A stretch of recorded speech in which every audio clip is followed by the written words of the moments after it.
നമുക്കിന്നേ ഒരു അടുപ്പിന്റെ auto ignition ഈ അടുപ്പിനകത്ത് നോക്കുകയാണെന്നുണ്ടെങ്കിൽ ഇതിനകത്താണ് ആ കംപ്ലൈന്റ് കാണിക്കുന്നത് കേട്ടോ. ഇപ്പം നിൽക്കുമ്പോൾ ചില സമയത്ത് ഇടക്ക് വർക്ക് ചെയ്യും, ഇടക്ക് വർക്ക് ചെയ്യില്ല. കണ്ടാ ഇപ്പം ഇതിനകത്ത് ഓട്ടോമാറ്റിക് വർക്ക് ചെയ്യുന്നില്ല. നമുക്ക് ആദ്യം തന്നെ ഈ നോബൊക്കെ ഊരി മാറ്റാം. നോബൊക്കെ ഊരി മാറ്റുക. ഇതിൻ്റെ പാൻ സപ്പോർട്ട് എടുത്ത് മാറ്റി, ബർണറുകൾ എടുത്ത് മാറ്റുക. ആദ്യം ചെയ്യേണ്ട പരിപാടി ഗ്യാസ് ഓഫ് ചെയ്യുക. ഗ്യാസ് ഓഫ് ചെയ്തു, ഇലക്ട്രിക്കൽ സ്വിച്ച് ഓഫ് ചെയ്തു. ഇനി നമുക്കിതിനെ അഴിക്കാം സേഫായിട്ട്. കാരണം ഗ്യാസ് ഓൺ ചെയ്ത് കിടന്നാൽ എങ്ങാനും അബദ്ധവശ എന്തെങ്കിലും ട്രബിൾ വന്നാൽ അത് ഒരു ബുദ്ധിമുട്ടാകരുത്. അപ്പോൾ ഗ്യാസിൻ്റെ അത് ഓഫ് ചെയ്യുക, സ്ക്രൂ ഒക്കെ ഊരി മാറ്റുക.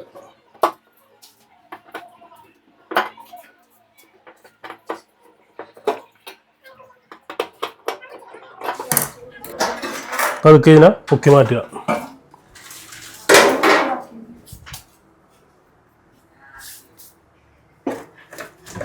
ഇതിൻ്റെ ദ്രവിച്ചൊക്കെ തുടങ്ങിയിട്ടുണ്ട്. ബോഡിയൊക്കെ കുറച്ച് റസ്റ്റിങ്ങും കാര്യങ്ങളൊക്കെ വന്നിട്ടുണ്ട്. ഓക്കെ, നമുക്ക് ഇതാണ് ഇതിൻ്റെ ഓട്ടോമാറ്റിക് വർക്ക് ചെയ്യുന്ന ഒരു യൂണിറ്റാണിത്. ഈ യൂണിറ്റാണ് നമുക്ക് മാറ്റേണ്ടത്. ഇപ്പം നമുക്കിതൊന്ന് ആദ്യം വെറുതെ ഡെമ്മി ആയിട്ടൊന്ന് വെച്ച് നോക്കാം.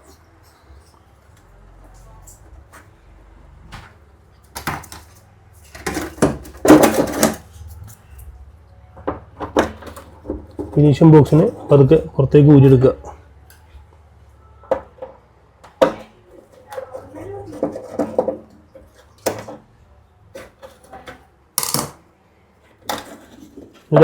ഇതാണ് ഇതിൻ്റെ യൂണിറ്റ്.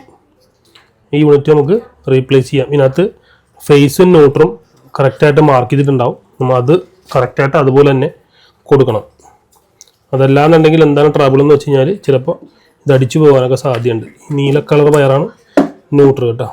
ന്യൂട്രൽ, ഇത് ഫേസ് വയർ.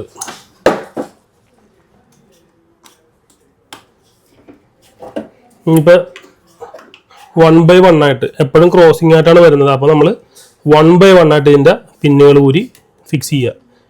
നിങ്ങൾക്ക് എല്ലാം ഊരിപ്പറിച്ച് ഇടാതെ അറിയാൻ പാടില്ലാത്ത ആൾക്കാരാണെങ്കിൽ 1/1 ആയിട്ട് ഓരോന്നായിട്ട് ഇങ്ങനെ കണക്ട് ചെയ്യുക. ലാസ്റ്റത്തതും നമ്മൾ ഊരിയെടുത്തു. ഇതൊരു 4 പോൾ ഇഗ്നിഷൻ ബോക്സ് ആണ് കേട്ടോ. ഇത് കണക്ട് ചെയ്തു. നമുക്കൊന്ന് സാമ്പിൾ അടിച്ച് നോക്കാം. ആഹാ, അടിയിലായിട്ട് വർക്ക് ചെയ്യുന്നുണ്ട്. നേരത്തെ വർക്ക് ചെയ്തായിരുന്നു. ഉണ്ടാ സ്പാർക്കിംഗ് ഒക്കെ എല്ലാത്തിലും കൃത്യമായിട്ട് വർക്ക് ചെയ്യുന്നുണ്ട്. നമുക്കിത് സ്ക്രൂ ചെയ്ത് വെക്കാം. അതേ സ്ക്രൂ തന്നെ ഉപയോഗിച്ച് സ്ക്രൂ ചെയ്യാം. സ്വിച്ച് ഓഫ് ചെയ്യണം കേട്ടോ.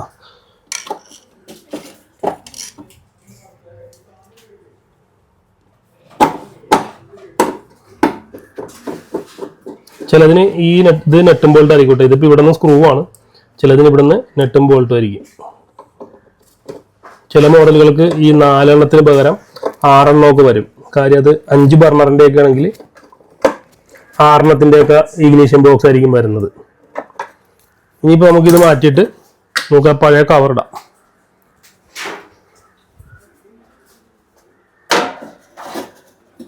പഴയ കവറിട്ട് നമുക്കതിൻ്റെ സ്ക്രൂ തിരിച്ച് അതേപോലെ തന്നെ പിടിപ്പിക്കാം.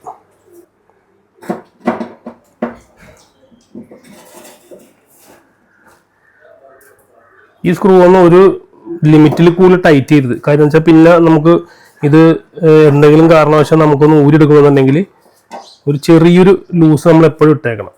ഫുൾ ടൈറ്റ് ചെയ്ത് വെച്ചാൽ നമ്മൾ ഉപയോഗിക്കുമ്പോൾ അതിൻ്റെ സ്പീലേജും കാര്യങ്ങളൊക്കെ വന്നു കഴിഞ്ഞാൽ പിന്നെ അത് നമുക്ക് ഊരിയെടുക്കാനായിട്ട് ബുദ്ധിമുട്ട് വരും.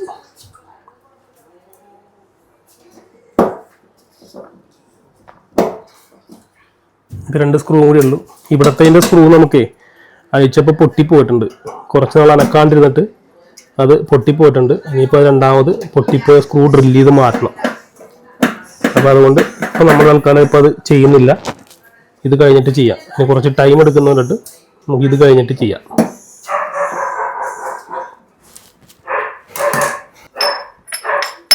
ഇനിയിപ്പോൾ ഈ ബർണർ നമ്മൾ ഇതിൻ്റെ മുകളിലേക്ക് വെക്കുന്നു. അതിൻ്റെ ക്യാപ്പ് വെക്കുന്നു.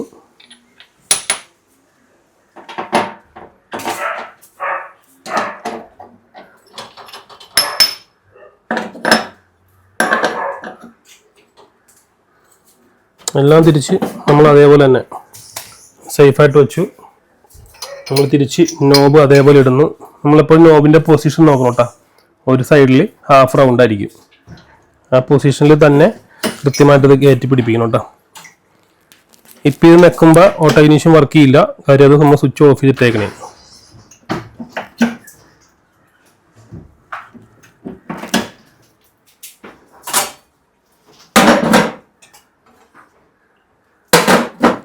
എല്ലാം അതുപോലെ തന്നെ വെച്ച് നമുക്കിനി സ്വിച്ച് ഓൺ ചെയ്യാം. സ്വിച്ച് ഓൺ ചെയ്തു, ഗ്യാസ് ഓൺ ചെയ്തു. യെസ്, കറക്റ്റായി. അപ്പോൾ ആ ഓട്ടോ ഇഗ്നീഷൻ്റെ പ്രോബ്ലം വന്നത് അതിൻ്റെ ആ ഇഗ്നീഷൻ ബോക്സിൻ്റെ കംപ്ലൈൻ്റ് ആണ്.